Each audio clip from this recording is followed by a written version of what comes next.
The fire was not indiscriminate. In a structural sense, it was a filter.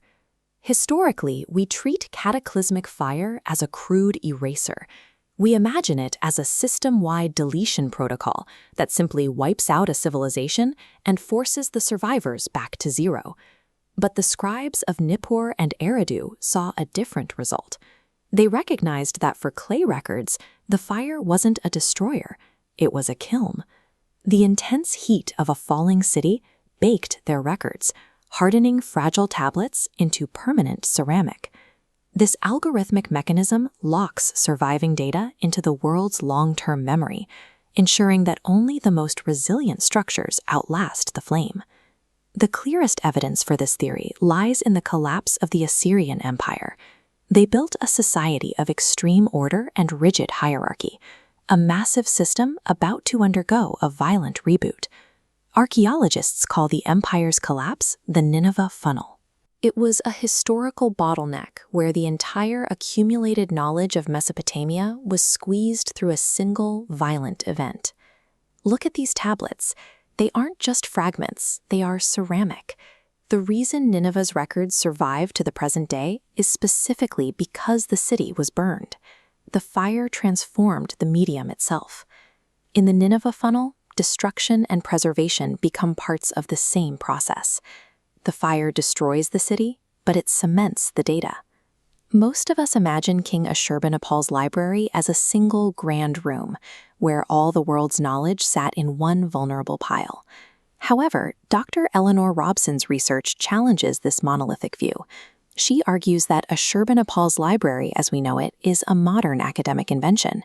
In reality, Nineveh functioned as a distributed corpus. Texts were scattered across a decentralized network of private houses, local administrative offices, and diverse temples. When the fire arrived, it acted as a blind algorithm on this network. It ignored the importance of the scrolls and focused entirely on the physical location and density of the data nodes. Survival wasn't a matter of luck, it was a matter of network architecture. Only the knowledge stored in a decentralized, redundant lattice could survive the reset. This process followed a strict selection algorithm. We can map exactly which physical parameters allowed data to bypass the fire. Rule 1. Lower shelves survived. As buildings collapsed, the heavy upper floors shielded the ground-level tablets from direct exposure to the highest temperatures. Rule 2. Organized texts survived. Tablets packed tightly together acted as a heat sink, insulating the core records, while scattered, isolated items were vaporized. Rule 3. Archived texts beat loaned texts. Any data caught in transit or out on loan was instantly severed from the network. Only the static, deeply stored items remained. Rule 4. Copies beat singletons. Redundancy was the ultimate shield. Data that existed in multiple temples survived even if half of the city was completely leveled. The flame didn't prioritize poetry over tax records. It selected for structural resilience and network redundancy. Ancient codices describe these periodic events as Phoenix resets. When we apply the physical rules of Nineveh to these myths, they stop looking like stories and start looking like technical observations. The way the fire filtered Nineveh's archives mimics garbage collection, the programming protocol that flushes temporary data to prevent a system crash.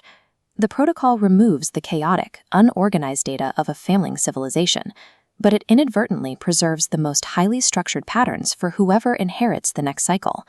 Whether we use the language of ancient myth or modern systems theory, the mathematics governing cataclysmic survival remain the same. We see the final proof of this algorithm in memory science, which reveals that human neurology uses this exact structural sorting process.